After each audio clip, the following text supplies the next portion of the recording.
The Attorney General of the Federation and Minister of Justice, Lateef Fagbemi, has denied reports that the federal government has commenced extradition proceedings against Simeon Ekpa, a functional leader of the proscribed indigenous people of Biafra. In a statement issued by his special assistant on communication and publicity, Kamaruddin Ogundele, on Friday, the AGF said the report misrepresented comments he made at a stakeholders engagement held on Thursday in Abuja.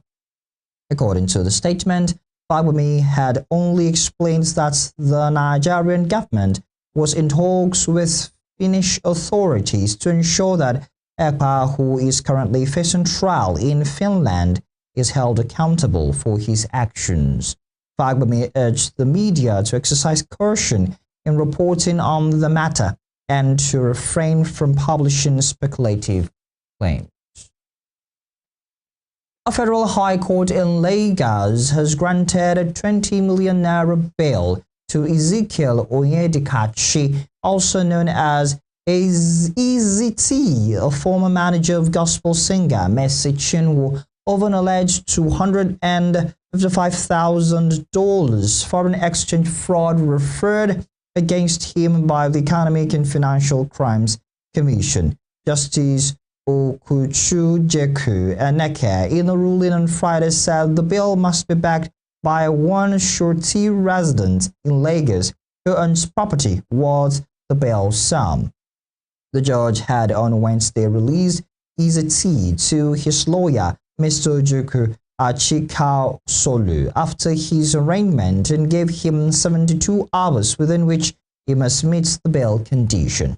The EFCC had earlier filed a 14-count charge against EZT for alleged fraudulent conversation, but amended the charge to a 7-count charge bordering on engaging in foreign exchange transactions without a license. EFCC's prosecuting counsel, Bilikisu Buhari Bala, told the court that in June 2023, the defendant, without being an authorized foreign exchange dealer appointed by the Central Bank of Nigeria, negotiated a foreign exchange transaction worth $52,895 with one Oladotun Olaobaju Mokreke. However, EZT pleaded not guilty to the charges. The case has been adjourned till June 20, 2025 for trial. The Economic and Financial Crimes Commission on Friday received a petition against the Minister of State for Defense, Bello Matawalle. Some protesters, All Progressives Congress Young Leaders Alliance, arrived at the agency's headquarters in Abuja to submit a petition against Matawalle. In a statement signed by the leader of the protesters and convener of the group, Mohammed Iraji, they questioned the reason the EFCC was foot-dragging in commencing a thorough probe into the allegations of graft against the former governor of Zamfara State. However, while receiving the petition, the acting director of security, EFCC, Ido Adedeji, said necessary steps will be taken on the petition. Lagos State High Court, sitting in Ikeja, has granted the father of late Mohbad, Joseph Aloba, permission to challenge the Director of Public Prosecutions, DPP's legal advice, which freed Abdulaziz Fashola, popularly known as Naira Marley, and 2 others on allegations of being involved in his son's death. Justice Taiwo Olatokun also granted Aloba leave to serve the motion of notice for judicial review on the Lagos State Attorney General and Commissioner of Justice Lawal Pedro. The experte ordered granting leave, and the hearing notice are also to be served on the Attorney General. Aloba is asking the courts to order a judicial review to question the DPP's legal advice and the order of Magistrate Ajiru Kubenjas, which discharged and acquitted 4 suspects: Naira Marley, Samson Balogun Elechu, popularly known as Sam Larry, Oduni Ibrahim, also known as Prime Boy, and Pere Babatunde as unlawful. The court granted the motion ex parte for the review after listening to the counsel representing Mohbad's father, Wahab Shitu. In documents put before the court, late Mohbad's father cited lack of fair hearing as one of the grounds for the application. In Plateau State, the National Secretary of the Mayati Allah Kautala Hore Fulani Social Cultural Association, Salah Al-Hazan, has alleged that political actors are behind the persistent crisis, not others. Al-Hazan, who is also the former Secretary General of the National Youth Council of Nigeria, dismissed the widespread narrative that foreign headers are responsible for recent killings across the Middle Belt, describing it as both misleading and politically motivated. He also condemned what he described as use of ethnic militias disguised as vigilantes, stating that peaceful headers are often left with no choice but to resort to self-defense. Referring to recent killings in Plateau and Benue State, Al-Hassan argued that headers are often the first victim of violence and should not be criminalized. According to Al-Hassan, headers are frequently kidnapped for ransom, adding that their suffering is rarely acknowledged by the authorities.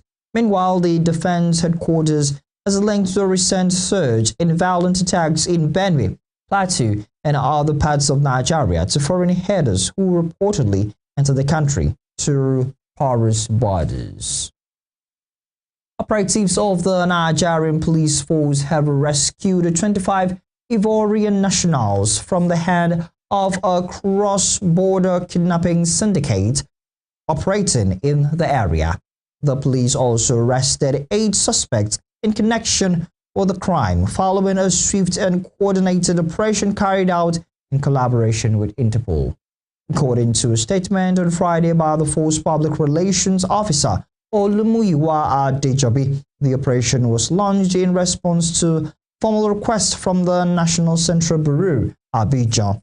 Adejobi said the request followed a report by Kausi Marianam, who alleged that her son, Ladji Yoa Pere, had been lured to Nigeria under false pretenses by Simeon Oliver and Michael Oduga, with a promise to secure travel documents to Belgium. Upon arrival, Adejobi said Pere was held captive and the suspected kidnappers demanded a ransom of approximately 6.6 million naira.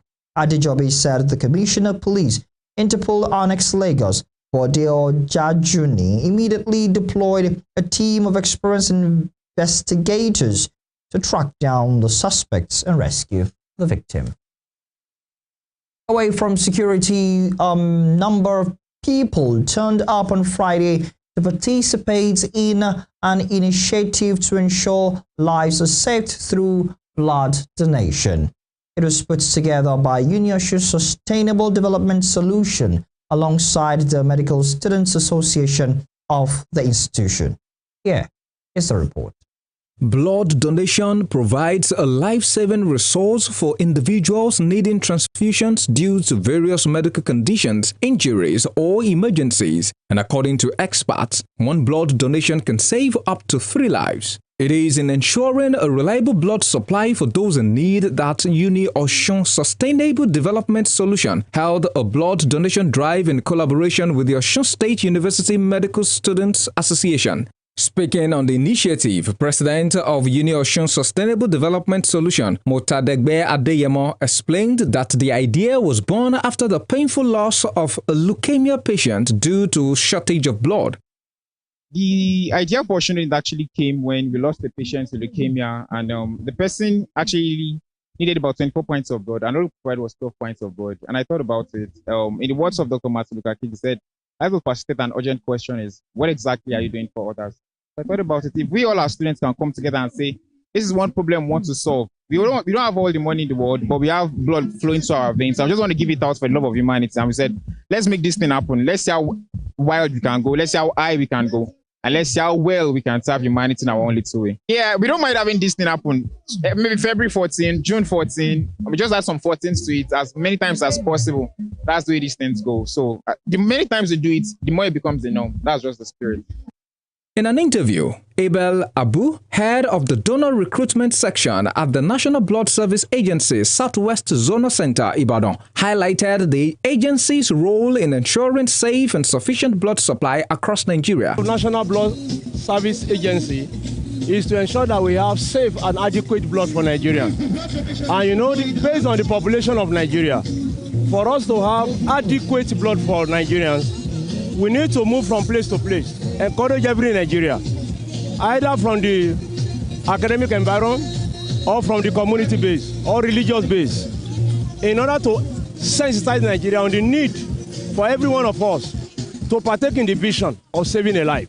We are here in Osogbo today, planning with the heads and medical students of UNIOSUN to raise 1,000 donors. We are here to ensure that 1,000 people donate 1,000 pints of blood. One, not only blood collection, but to set a record at the same time. We want to see that on a single day, we are able to get 1,000 pints of blood. And this will encourage the populace in Nigeria. All of us, we should buy into the vision of saving a life. That is why we are here. Mr. Abu also noted that the government supports youth participation in the program, describing it as youth-friendly. The government had a plan because the blood donation itself, government allowed the youth to run the program. It's a youth-friendly thing. And you know, because the youth have elongated years of donating and they are strong. They have strong head. So we build the issue of blood donation exercise on the youth. Though we encourage every Nigerian, irrespective of our age, as long as we are between the age of 18 to 65, we can join in saving a life. Meanwhile, Mrs. Olamide Yetunde Aborishade, Deputy Director of Medical Laboratory Services at UNIOSUN Teaching Hospital Blood Bank, shared that the target of the event is to get at least 1,000 volunteers to donate blood and save lives.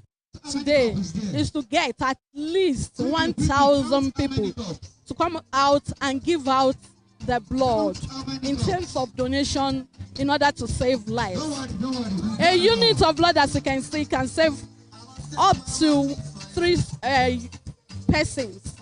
3 persons can benefit from that single unit, which means 3 lives can be saved through a unit of blood that you donated to. Some of the donors, including a student of Osun State University, Motadegbe Adetola, said he was inspired to donate because he had once needed blood himself, while Victoria Ajayi shared her excitement about participating in the life-saving initiative. It's like me giving back to humanity, because I could remember that while I was young, I also faced this challenge, and it was getting to the point of death, and I also saw someone that donated for me. So doing it back to the general public is like a plus for us. Currently, as I speak, we have people dying, we have people in need of blood, but if we can come out massively as students to donate blood and to contribute so well to the society, the world will be good. I'm fine, I'm fit, I'm happy to donate it. Blood donation drives and awareness campaigns like this one put together by UNIOSUN Sustainable Development Solution are crucial towards encouraging people to donate and support the cause. Ekiti State's Commissioner for Health Oyebanji Filani said the state government had treated over 800,000 persons for malaria in the last 18 months as part of efforts to eliminate the disease in the state. Filani said the figure included preventive treatment given to pregnant women and as well as curative treatment to some persons at the 177 primary healthcare facilities in the state and other levels of delivery. A statement made available in Ado-Ekiti on Friday stated that the commissioner spoke during a dialogue where he ruled out activities of the state's government on malaria prevention and elimination. The commissioner, who said the treatment for malaria in Ekiti State, including drugs and consultation, and as well as many other services under Ulrawa program is free at the 177 primary health centers, while encouraging residents to visit the healthcare facilities whenever they notice malaria symptoms. Filani added that the malaria vaccines, which will be available in the coming months, would provide an opportunity for further reduce and prevalence down the line. In Rivers State, the state chapter of the South-South's physically challenged indigenes has said the state of emergency declared in the state by President Bola Tinubu should not exceed the stipulated 6 months.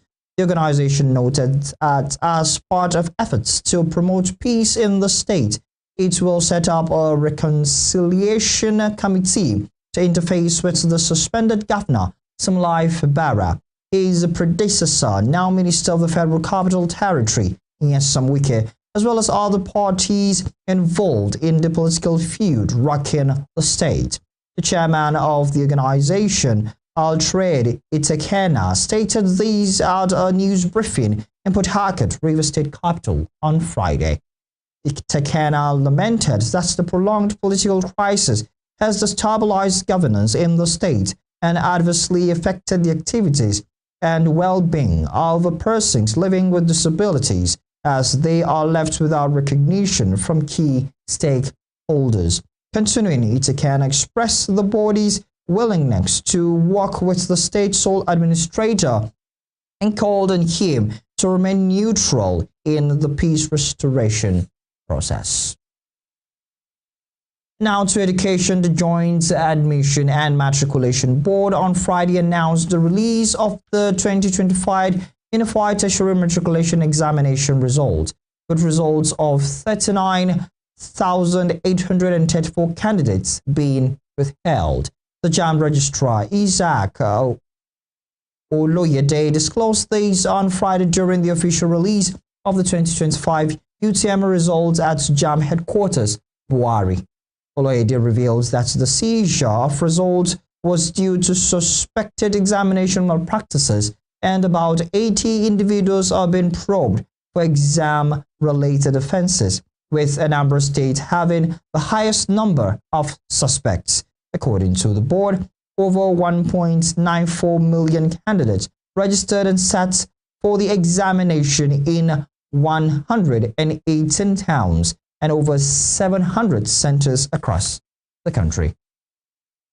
Reverend Father Peter Akinkumi has emphasized that the primary responsibility of Pope Leo XIV is to alleviate war and human suffering across the globe.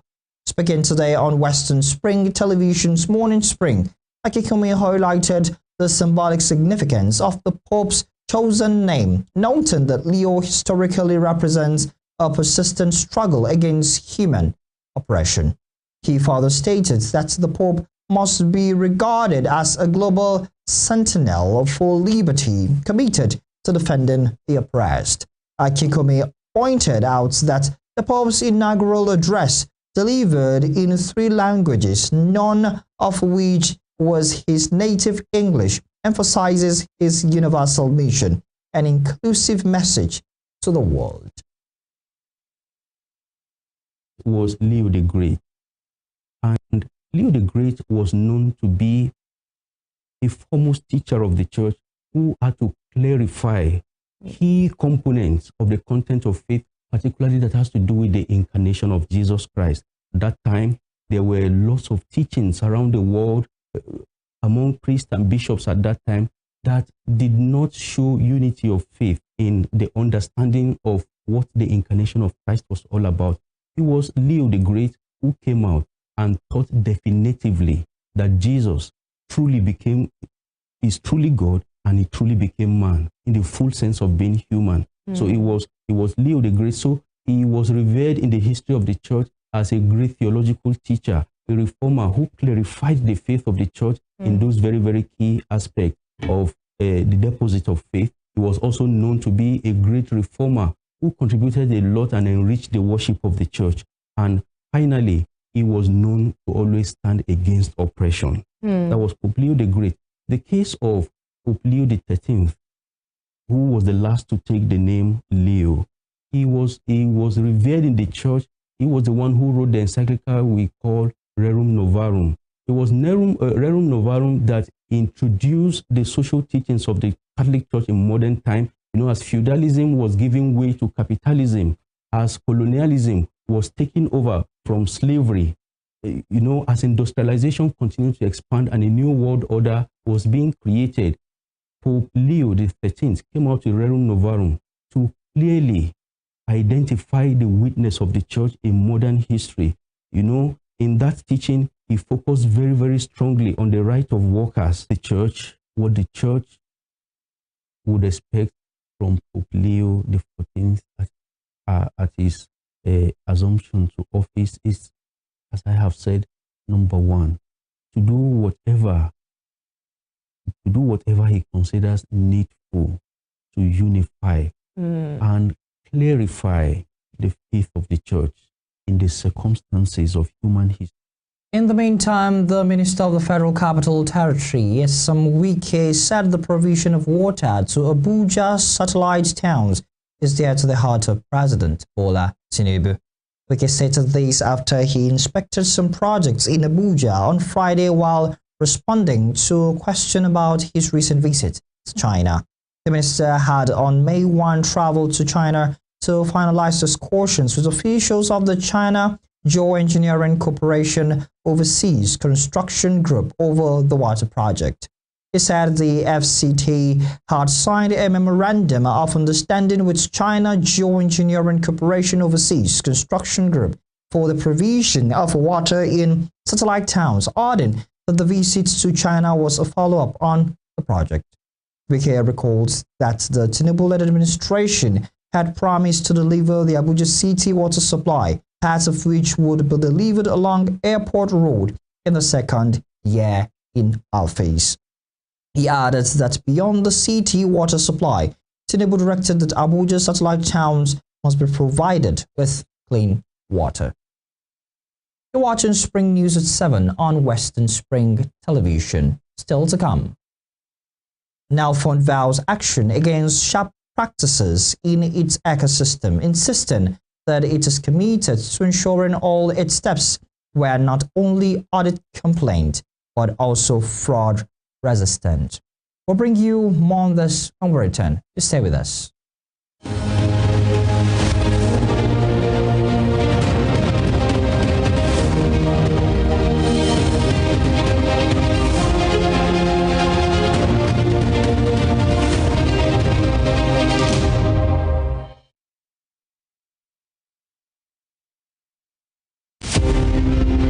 Fumilayo Ransom Kuti was an educationist and advocate of women's rights. She was recognized for her virtually comments